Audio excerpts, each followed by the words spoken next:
పంపించుండే. ఆ టైంలో ఈ శివ అనే వ్యక్తి వచ్చిండే ఇంటికి. ఆయనే వాళ్ళ తమ్ముడు. ఇంటికొచ్చి అమ్మని బెదిరించిరంట. రేపు అంటే ఈ రోజు కోర్టుకి వెళ్లేది ఉండే మమ్మీ వాళ్ళు. కోర్టుకి వెళ్తే ఆయనకి జైలు శిక్ష పడుతుంది ఈ రోజు. అందుకనేసి ఆ భయం అయ్యి ఏం చేసిర్రు, బెదిరించిర్రు మమ్మీకి, నువ్వు రేపు వచ్చి కంప్లైంట్ ఇవ్వద్దు, సాక్ష్యం చెప్పొద్దు, ఒకవేళ మేము ఇట్లా చెప్పినాం అని చెప్తే చంపేస్తాం నిన్ను. అయితే అప్పుడు మమ్మీ ఏముందో తెలియదు మాకు. అయితే అప్పుడు వాళ్ళు ఇంట్లోనే ఉన్నట్టు నేను బయటకు పోయి వస్తుంటే అక్క బయటకు వచ్చి చూసింది. బయటకు వచ్చి చూసి మళ్ళీ లోపలికి పోయి మళ్ళీ బయటకు వచ్చి శ్రీజన్ తీసుకొని రమ్మంటుంది మమ్మీ అని చెప్పింది. సరే అని చెప్పి నేను నమ్మిపోయినాక ఇంటికి వచ్చే వరకు మమ్మీ పరిస్థితి అసలు ఎంత చెప్పలేము. అసలు తలుచుకుంటేనే నాకు హార్ట్ లో పెయిన్ వస్తుంది. అంత దారుణంగా ఉంది. అంత దారుణంగా కొట్టి పడేసిర్రు. అంటే సుత్తతో ఫస్ట్ నెక్ దగ్గర సౌండ్ రావద్దనేసి ఇట్లా రిబ్బెన్ ఇంకా చున్నీ ఆ రెండితో ఇట్లా చేసే వరకు మమ్మీ గొంతు రాలే. దెబ్బలు కొట్టిర్రు, ఇక సుత్త తీసుకుని ఇడ కొట్టిర్రు, చేతులతో కొట్టిర్రు, కిందేసి కొట్టిర్రు, గోడలకు ఉంది కింద. మమ్మీ తల ఇట్లా కింద కొడితే ఆ బ్లడ్ అంతా కూడా కింద ఉంది. మొత్తం అచ్చులు ఉన్నాక దాని ఇద్దరు అంటే చంపింది ముగ్గురు. మా సిస్టర్ శివ అనే వ్యక్తి వాళ్ళ తమ్ముడు, వీళ్ళు ముగ్గురు కలిసి ప్లాన్ చేసి చంపేసిరు. లాస్ట్ సెకండ్ కూడా మమ్మీ బతికే ఉంది వాళ్ళు కొట్టినాక కూడా. అయితే అక్క నాతో వచ్చేసిందా బయటికి వచ్చినాక చనిపోయిందేమో అనుకుంటారు అందరు. చనిపోయిందని ఆయన వెళ్ళిపోయిండు. అక్క నాతో వచ్చేసింది, ఆయన కొడుతురని వదిలేసింది. వచ్చినాక వాళ్ళు ఏమనుకు చచ్చిపోయిందేమో అనుకోరు. కానీ ఇంటికి వచ్చి చూసే వారికి అమ్మ అట్లా పడిపోయి ఉంది. కాలు అటు ఇటు కదుతుంది. ఒక్కటిసారి షాక్ అయిపోయిన. అసలు నాకు ఏం చేయాలో అర్థం అయ్యలేదు. అప్పుడు పోయి మమ్మీ పక్కన కూర్చొని మమ్మీ తల తీసిపోయి ఇడ పెట్టుకుని మమ్మీ ఏమైంది మమ్మీ, లేవు మమ్మీ, ఏమైనా తాగిన ఏమైనా చేసుకుని ఎవరన్నా వచ్చి కొట్టిరా మమ్మీ, చెప్పు నోరు వస్తలేదు మమ్మీకి. ఆ రిబ్బన్ తో అట్లా చేసిరు కదా మొత్తం. మమ్మీకి మాట్లాడి కూడా అసలు ఇట్లా 6 గంటలు లేదు. అసలు ఒక్క అడుగు రాలే మమ్మీ నోట్ల నుంచి. అంత దారుణంగా చేసిరు. అప్పటి వరకు మమ్మీ బతికే ఉంది. అయితే మా అక్క ఏం చేసింది, నేను అన్న పోయి అంబులెన్స్ కి ఫోన్ చేయపోవే అని నేను మా అక్క ఇట్లనే అన్నా. అమ్మ పోయి ఫోన్ చేయపో అంటే ఆమె పోలేదు. మా మమ్మీ తల కింద పెట్టేసి ఉరికినా నేను.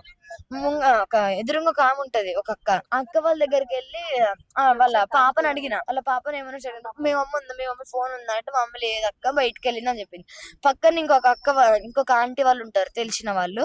వాళ్ళ దగ్గరకు పోయి ఆంటీ ఒకసారి మీ ఫోన్ ఎవరు అంబులెన్స్ కాల్ చేసాం, మమ్మీ ఇట్లా కింద పడిపోయి ఉందంటే మేము వచ్చే వరకే అని చెప్పినాం. చెప్పేసరికి ఆంటీ వాళ్ళ ఫోన్ లో బ్యాలెన్స్ అని చెప్పారు. తొందరగా అటు ఇంకొక ఇల్లు ఉంటది అంటే ఇట్లా వచ్చే ఎంట్రీలా. ఆంటీ వాళ్ళ దగ్గరకు ఆంటీ దగ్గర ఫోన్ తీసుకొని నేను 80 అంటే 108 కి కాల్ చేసి ఉండే. కట్ చేసిరు వాళ్ళు. తర్వాత అక్క నా దగ్గర నుంచి ఆంటీ వాళ్ళ ఫోన్ తీసుకొని ఆయనకి ఫోన్ చేసింది. ఇట్లా మమ్మీ కొట్టుకుంటుంది అంటే ఇప్పుడు ఆయన క్లూ ఇచ్చింది కదా, మమ్మీ ఇట్లా కొట్టుకుంటుంది, నువ్వు తొందర రా. అటాక్ చేసిన వాళ్ళకి ఫోన్ చేసి పిలిపించిన తర్వాత నేను అక్క వాళ్ళు ఉన్నారా, అక్క వాళ్ళ ఇంటికి పోయినా. ఎందుకంటే నాకు మమ్మీ చూస్తే భయం అవుతుంది. వాళ్ళు ఏం చెప్పి నువ్వు ఇంట్లోకి రాకు, నువ్వు చిన్నపిల్లవు చూస్తే భయపడతావు అని ఎంత మభ్య పెట్టేసి వాళ్ళ ఇంటికి పంపించారు. సరే ఏం కాదనుకో నేను కూడా పోయినాక మమ్మీ డ్యూటీ చున్నితోనే నెక్ దగ్గర ఇంకా గట్టిగా అంటే అప్పటికి మమ్మీ లేచి కూర్చుంది. పండుకున్నది కాస్త లేచి కూర్చుంది. మేము అప్పుడు కొంత వాళ్ళు రాకముందు చూసినప్పుడు లేచి కూర్చొని ఇట్లా పట్టుకుంది. అంటే మమ్మీకి తెలుస్తుంది నొప్పి. వెనకాల ఇక్కడ చనిపోతుందేమో అనే స్పాట్ లా ఇడ కొట్టిర్రు. కానీ సరిగ్గా తలగలేదు ఆ దెబ్బ. అంటే మమ్మీ చనిపోలేదు ఇంకా. ఇట్లా ఏమో అంటుంది. నాకు అర్థం కాలేదు. మమ్మీ చూస్తే భయం అయింది నాకు. సుత్తతోని కొడితే మమ్మీ తట్టుకోలేకపోయింది. అయినా కూడా మమ్మీ కొనువు పెడుతోనుంటే లాస్ట్ కి నన్ను అక్క వాళ్ళ ఇంటికి పంపించినాక వాళ్ళు అందరు కలిసి మా అక్క నా సిస్టర్ ఓన్ సిస్టర్ ఏం చేసింది, ఆయనకి చున్నీ ఇచ్చి మా అమ్మ కూర్చుంది కదా మెడకేసేసి గట్టి గుంజిరు బలవంతేసి ముగ్గురు. ఇంకుంటదా ఇప్పటికే అమ్మకి ఆరోగ్యం అస్సలు బాగాలేదు. ఇప్పుడు కొట్టిర్రు, మళ్ళొచ్చి గొంతు విసికిర్రు. ఇంకా అమ్మ ఎట్లా బతుకుద్ది? అసలు పోలీసు వాళ్ళు రిమైండ్ నుంచి ఎందుకు వదిలేసిర్రు? అసలు వాళ్ళు ఎందుకు వదిలేరు? అంత నిర్లక్ష్యం ఎందుకు? ఇప్పుడు నాకు అమ్మ కావాలి. ఇప్పుడు తెచ్చిస్తారా సార్ వాళ్ళు? ఇప్పుడు ఆ సార్ వాళ్ళు తెచ్చిస్తారా? పోనీ ఆంటీ వాళ్ళు తెచ్చిస్తారా? ఎవరైనా తెచ్చిస్తారా ఇప్పుడు నా అమ్మను? ఎంత నిర్లక్ష్యం చేసిర్రు అని ఎందుకు వదిలిపెట్టిర్రు? అసలు ఆయనకి శిక్ష పడాలి. అసలు బయటికి రావద్దు. 16 years. ఇప్పుడు 10th క్లాస్.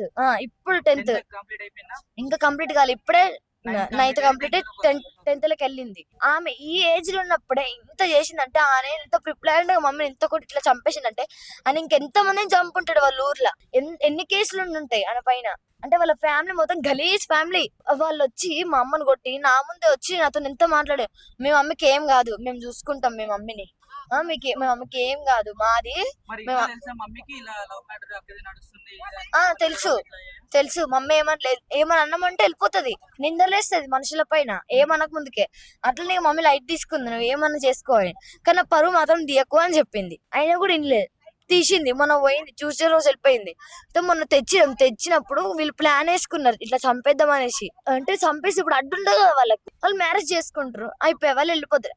దానికోసం ఇప్పుడు మమ్మీని చంపేసారు. వాళ్ళకి ఏం హక్కు ఉంది ఒక మనిషి ప్రాణం తీయడానికి? అసలు వాళ్ళు ఎవరు? ఒక 8 నెలలు పరిచయమైన వాళ్ళ కోసం 9 నెలలు కని మోసిన అమ్మని చంపిపించింది అంటే ఎంత దుర్మార్గురాలు! అమ్మ కన్న తల్లిని చంపిపించింది.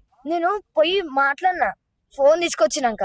ఇంట్లో ఇంకొక ఫోన్ ఉంటది, ఆ ఫోన్ తీసుకొచ్చినాం మేము. పోయి ఆడ కూర్చుంటే మాట్లాడినా, నువ్వు నిజం చెప్పాను, నువ్వే కానీ అమ్మని చంపించింది అంటే ఒక్క మాట. అసలు ఇట్లా లిప్స్ కదిలిపోయి కూడా కనిపిస్తుంది. అట్లా కిందకి వేసేసి కూర్చుంది సైలెంట్ గా. అంటే ఇప్పుడు ఆమె చేసిందనే కదా, వాళ్ళ తమ్ముడిని దొరకబట్టిరు. వాడు వెళ్ళిపోతుంటే అని పట్టుకొని వచ్చి అని లేచిర్రు. తమ్ముడు అబ్బాయి మీ సిస్టర్ ముగ్గురు కలిసి చేశారా?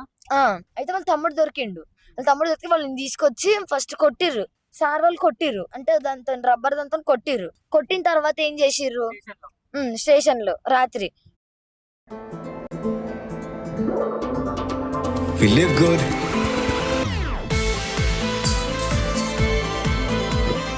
We do good. For good. One with nature, my signature. Presented by Signature Package Drinking Water. రాత్రి కొట్టినాక వాడిని తీసుకుపోయి అందులో వేసేసిర్రు. వాడు ఇట్లా కాలు మీద ఇట్లా, అంటే కింద నార్మల్ ఉంటాయి టైల్స్ ఉంటాయి, ఇట్లా కాలు మీద కాలు వేసుకొని ఇట్లా చెయ్యి పెట్టుకొని ఇట్లా కాలు ఊక్కుంటున్నాడు వాడు. అంటే అంత ఒక మనిషిని చంపి అంత ధైర్యంగా ఉన్నారు. అంటే ఇప్పుడు పోలీసులు అంటే భయం లేదు, అయినా వాళ్ళు రిమాండ్ నుంచి ఎందుకు వదిలేసిర్రు? లేరు, ఇప్పుడు పట్టుకున్నారు జస్ట్ నవ్వు. మొన్న వదిలేసిర్రు, ఆ శివ అనే వ్యక్తిని వదిలేసిర్రు. దానివల్ల ఇప్పుడు మా అమ్మ చనిపోయింది, నాకు అమ్మని తెచ్చియాలి ఇప్పుడు సార్ వాళ్ళు. ఎందుకు వదిలేసిర్రు? వాళ్ళు వదిలేసినందుకు ఇప్పుడు ఆయన లోపల ఉంటే ఇప్పుడు మా అమ్మ చనిపోతుండే కదా. ఇప్పుడు వాళ్ళు వదిలేకపోతే మా మమ్మీ ఇట్లా ఎందుకు చనిపోతుండే? మా అమ్మ ఎట్లా చనిపోతుండే? కోర్టుకి వెళ్ళి ఆయనకు శిక్ష పడుతుండే ఈ రోజు. అసలు ఎందుకు వదిలేసిరు ఆ రోజు? అది అంటే ఇప్పుడు మేము వాళ్ళకి ఏదో ఆపోజిట్ గా మాట్లాడుతున్నట్టు ఫైట్ చేస్తున్నట్టు కాదు, మేము న్యాయం అడుగుతున్నాం. వాళ్ళు మాత్రం బయటికి రావద్దు, ఉరి శిక్ష అన్న పడాలి, జీవితాంతం జైల్లోనే ఉండాలి ముగ్గురు. వాళ్ళు బయటికి మాత్రం రావద్దు అసలు. వాళ్ళు బయటకు వస్తే సమాజాన్ని ఖరాబ్ చేస్తారు, ఇంకెంత మందిని చంపుతారో తెలియదు. వాళ్ళు బయటికే రావద్దు. నేను అన్నా మమ్మీని చంపేసినావు కానీ నన్ను కూడా చంపపోయినావు అంటే ఇట్లా తలుపుతుంది ఆమె. ఎంత ధైర్యం! అసలు ఏమనుకుంటారు ఒక మనిషి ప్రాణం అంటే? అంత ఈజీనా? మా అమ్మకి నడుము బాలేదు, ఎంత అరిసి ఉంటది, ఎంత కీకలు పెట్టుంటది వాళ్ళు కొడుతుంటే, ఎంత జాలనిపించలే. మా ఇంట్లో అమ్మ ఏం చేస్తుందో తెలియదు. అంటే అప్పుడు వాళ్ళు వచ్చారు కదా నేను వెళ్ళినప్పుడు, అప్పుడు ఇంట్లోనే ఉన్నట్టున్నారు. వాళ్ళు బయటికి వెళ్ళలేదు, వాళ్ళు బయటకు వెళ్ళకుండా ఇంట్లోనే ఉన్నారు. నేను వెళ్ళి చూసి కొట్టేసిరు మమ్మీని. అంటే ఇంకో బెడ్రూమ్ లో ఉండే మమ్మీ, అంటే బెడ్రూమ్ లో ఉంటే వచ్చి మాట్లాడారంట. బెడ్రూమ్ లో అయితే బయటకి మేము అది కట్టుండే ఒకటి బయట బాల్కనీలా, అయితే సౌండ్స్ వినబడతాయి. మేము చేస్తే ఎవరైనా చూస్తారు, తప్పు అవుతుంది అని చెప్పేసి ఎవరైనా పట్టుకుంటారని కిచెన్ లో తీసుకుపోయి ఇష్టం ఉన్నట్టు కొట్టిర్రు. అసలు వాళ్ళు ఎవరు కొట్టడానికి? వాళ్ళ అమ్మ జోలికి పోతూ ఊకుంటారా? ఇప్పుడు వాళ్ళందరికి వాళ్ళ ఫ్యామిలీ కూడా శిక్ష పడాలి. ఎందుకంటే మా అక్కని తీసుకుపోతే వాళ్ళ ఫ్యామిలీ కూడా సపోర్ట్ చేసింది. మొత్తం ఇంట్లో పెట్టుకొని దాచిపెట్టుకున్నారు మా అక్కని. ఎట్లా దాచిపెడతారు? అలాగే అసలు ఏం రూల్స్ ఉన్నాయి? ఇప్పుడు వాళ్ళ అమ్మ వాళ్ళకు కూడా శిక్ష పడాలి. అందరికి వాళ్ళ ఫ్యామిలీ మొత్తానికి శిక్ష పడాలి. నేను మాత్రం ఊరుకోను. ఒక నిండు ప్రాణం తీసిర్రు మొత్తం. ఇప్పుడు ఒక నిండు ప్రాణం తీసిర్రు. తెచ్చియగలరా? ఇప్పుడు నా అమ్మ నాకు కావాలి. నా వయసు ఎంత? 12 years. ఇప్పుడు నేను 8th class. ఇంత చిన్న వయసులో డాడీ పోయిన సంవత్సరం చచ్చిపోయిండు February 11కి. ఇప్పుడు మమ్మీ వెళ్ళిపోయింది. నేను ఎవరితో ఉండాలి ఇప్పుడు? ఎవరు లేదు చూసుకునేట్టు. మమ్మీ వాళ్ళు చూసుకోరు కదా అందరు. మమ్మీ వాళ్ళకు ఉండే ప్రేమ వేరుంటది, బయట ఉండే వాళ్ళతో ప్రేమ వేరుంటది కదా. ఎంతైనా కన్న తల్లి అంటే ఎట్లా చూస్తుంది? మేము ఏం అన్యాయం చేసినాం అసలు ఆమెకి? ఆమె వెళ్ళిపోయిన రోజు కూడా మమ్మీ తీసుకొచ్చి నీ భవిష్యత్తు గురించి ఆలోచించు. 10th class ఇప్పుడు నువ్వు చదవకపోతే నీ లైఫ్ స్మైల్ అయిపోతుంది, వద్దు అన్నది. ఒక్క మాట తిట్టలే, ఒక్కసారి కొట్టలేదు. మొన్న తెచ్చినప్పుడు ఆమె వెళ్ళిపోయినప్పుడు మమ్మీ దాంట్లో ఏం చేయాలనిపించింది అంటే ఆమెకు పెళ్లి కావాలి, ఇప్పుడు ఆమెకు చదవద్దు, బయట సమాజం గురించి అవసరం లేదు. అమ్మ ఎటన్నా పోని, చెల్లి ఎటన్నా పోని, కుటుంబం ఎటన్నా పోని, ఇప్పుడు ఆమె కావాలి, ఆమెనే కావాలి ఇప్పుడు ఆమెకి. ఇప్పుడు ఆమె కావాలి అంటే అమ్మొద్దు, చుట్టాలొద్దు, ఎవ్వరొద్దు. పిఎస్ కి ఫోన్ చేస్తా అంటే వద్దు, వద్దు. పిఎస్ కి ఫోన్ చేస్తే నిన్ను ఒకడేస్తారు, నన్ను ఒకడేస్తారు, ఇద్దరిని చంపేస్తారు. వద్దు వద్దు, పిఎస్ కి ఫోన్ చేయకు నువ్వు. పిఎస్ కి ఫోన్ చేయకని ఎంత భయపడిపించారు నన్ను, ఎంత మభ్య పెట్టిర్రు. వాళ్ళ చేతికి దొరకాలి, నేను వాళ్ళ చంపేదాకా వదిలిపెట్టా. నాకు ఎంత కోపం వస్తుందంటే అసలు ఎవరు వాళ్ళు ఎవరు? పోనీ ఇక్కడ ఉంటున్న వాళ్ళ, మాకు పరిచయం ఉన్న వాళ్ళ అంటే ఒక మాట ఉంటది. వాళ్ళు ఎవరో తెలియదు, వాళ్ళు మా రిలేటివ్స్ కాదు, వాళ్ళు మాకు ముందు తెలిసిన వాళ్ళు కాదు.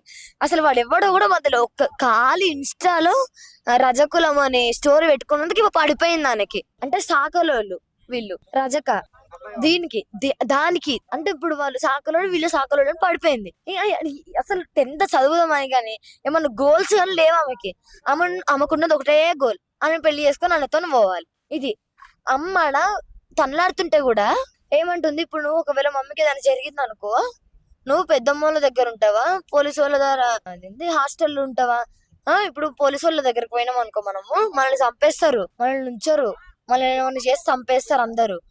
ఇప్పుడు మమ్మీ మొన్న కానిస్టేబుల్ పైన కేసు వేసింది కదా, తిట్టినాను సారు భయపెట్టే ప్రయత్నం చేసింది. ఫుల్ గా. అయితే నేను అంటే నాకు అప్పుడు అమ్మ అట్లున్నప్పుడు నాకు ఏం చేయాలో అర్థం కాలేదు. అసలు నాకు కాలు చేతులు ఆడలే. అప్పుడు ఆమె ఏం చెప్తే అదే రైట్ అనుకున్నా. నేను అనుకుని అట్లనే సైలెంట్ కూర్చున్నా. అప్పుడు నేను 108 కూడా కాల్ చేసి ఉండే, కానీ వాళ్ళు కట్ చేసిర్రు. సార్ వాళ్ళు అన్నారు నువ్వు చేసినావా అని. నేను ప్రూఫ్ కూడా చూపిస్తా సార్, కావాలంటే పైకి రండి.